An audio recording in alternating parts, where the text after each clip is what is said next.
your showrunner, Mr. Jeremy Carver.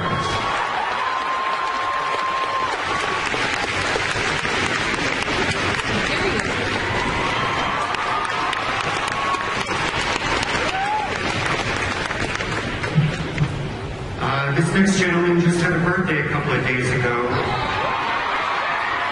You know him as Sam Winchester, or sometimes Moose. Jared Padalecki.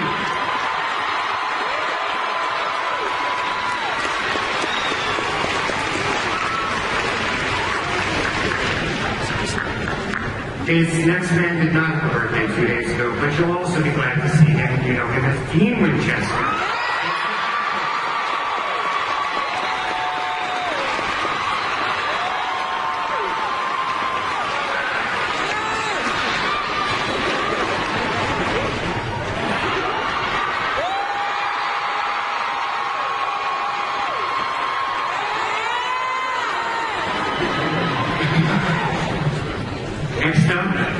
Next up, he's making his Comic-Con debut, so please be gentle for executive producer Bob Singer.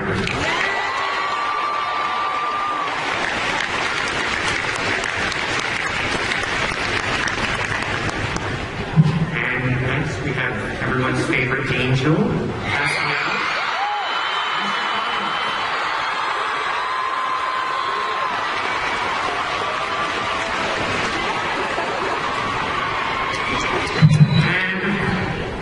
and of course, what supernatural panel would be complete without the King of Hell?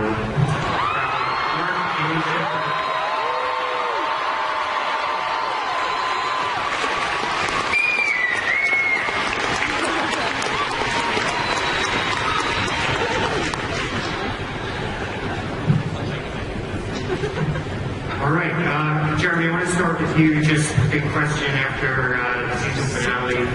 Cliffhanger, angels falling. What can you tell us about what's a world like with fallen angels everywhere? What's the tease for season 9?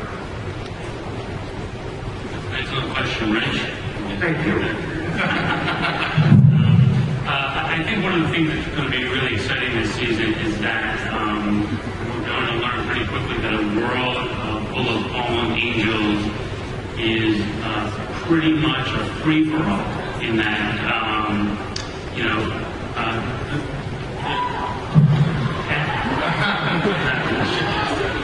you lost Shepard. He's leaving.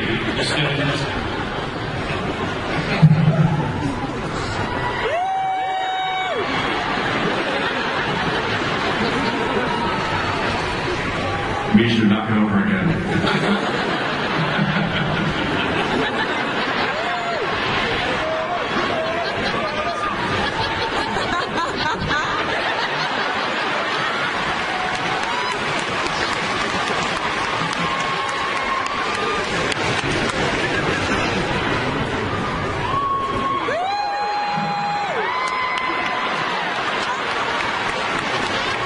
This is the day on set. This is what happens.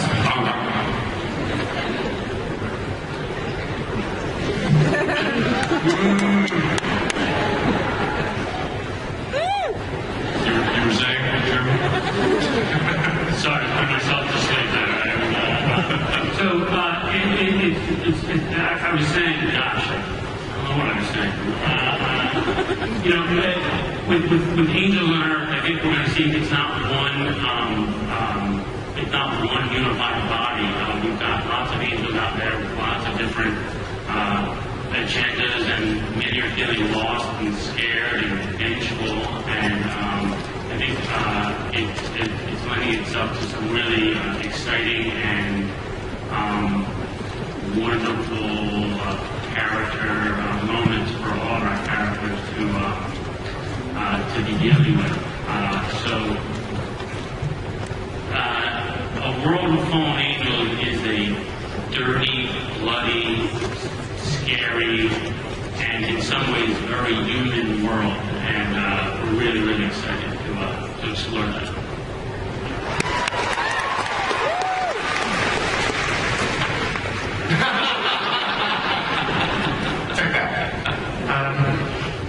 before we ask the next show question, Bob, I just wanted to ask you about your first Comic-Con. What's the experience been like, and what took you so long to get there? Yeah. Generally, I've been in Vancouver directing when Comic-Con is on, and they say, well, you can get from Vancouver to San Diego. And I said, oh, I'm not as young as I used to be in the trial working there. But this year I didn't, and it was a lot of cajoling and I believe betting. No, it's been an eye-opener, and I don't know why it took me so long, but it's really quite something, and I'm very happy to be here.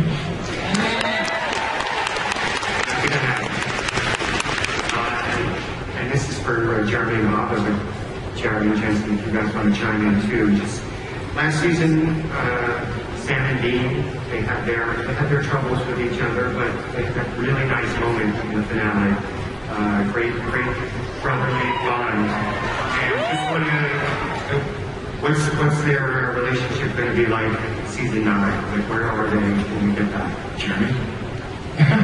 Well, I mean, I'll just quickly say, one of the interesting things about the end of last season was that the first time in a long time, my brothers chose each other and their love for each other over what was sort of the season-long quest. They chose to leave the gates of hell open in exchange for saving each other, and that has left them stronger than ever, but also has created a tremendous amount of fallout for them to be dealing with, particularly at the beginning of this season. Because the brothers are walking into a world this year where all the normal sort of constructs of heaven and hell aren't the same anymore. The king of hell, as you saw, is no longer in residence in hell, and heaven is not running as heaven normally ran. So I keep on going back to the term free-for-all. Free-for-all. Free-for-all. Thank you. Obviously, I think Jeremy and Bob know more than Jensen and myself do, but as to kind of piggyback on what Jeremy said, we did choose each other and keep fighting the fight together. Thankfully, we have fans that want us to keep fighting the fight. And before we pass over, thanks guys. Y'all are awesome. I don't even know.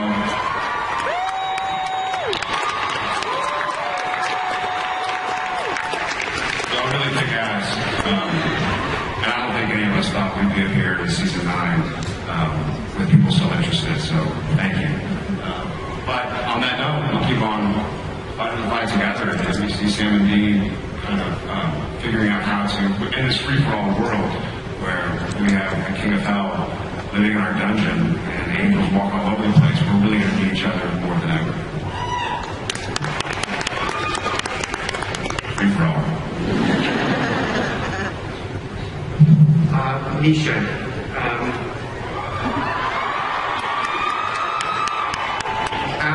How will Castiel be changed, and how will it affect his relationships with Dean and Sam?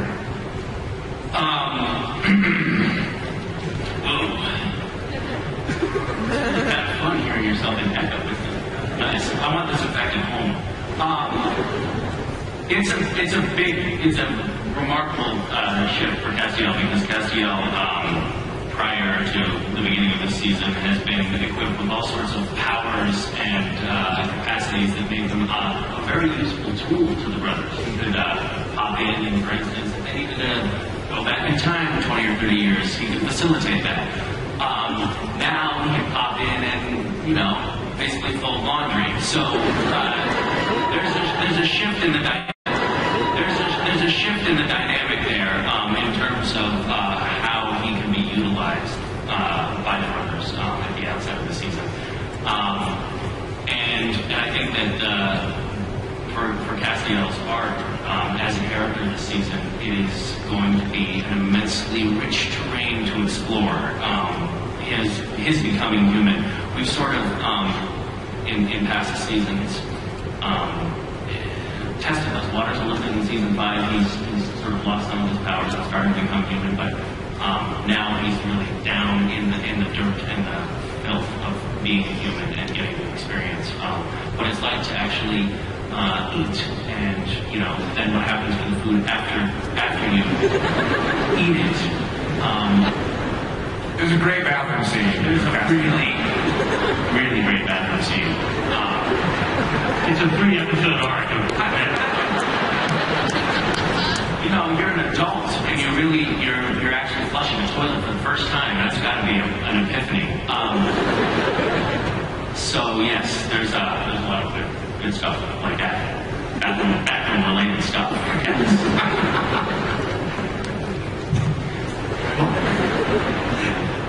Mark, What? I have a question for you. That scene in the finale where Crowley had that breakdown. Did you cry? I did. It was pretty intense. But I don't trust Crowley. You know, I trust you. But I don't trust Crowley. How sincere was that? Should we interpret that as a genuine breakdown, or was he just tooling with the boys? don't answer that. No.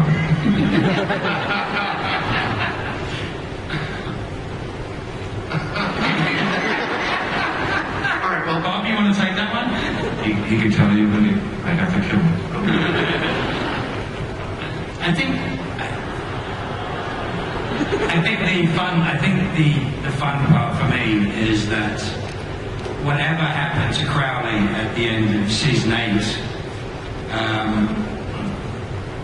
has had a profound effect on him, whether he likes it or not.